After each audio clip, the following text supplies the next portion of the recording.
Hola estudiantes, bienvenidos a Semana 6 of Distance Learning. ¿Cómo estás? How are you? I hope you're doing great. This week we have a special message from Teresa at Common Hope.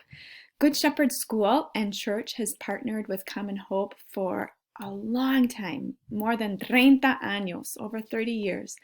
And I will let Teresa tell you more about what Common Hope does.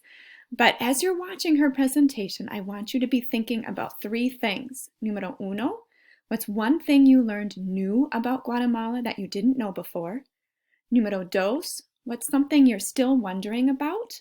What's something that piqued your curiosity?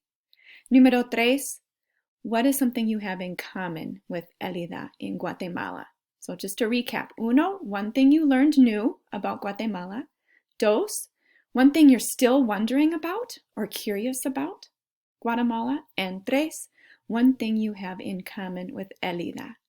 Talk about these things with an adult or a sibling, mamá, papá, hermano, hermana, abuelo, abuela in casa.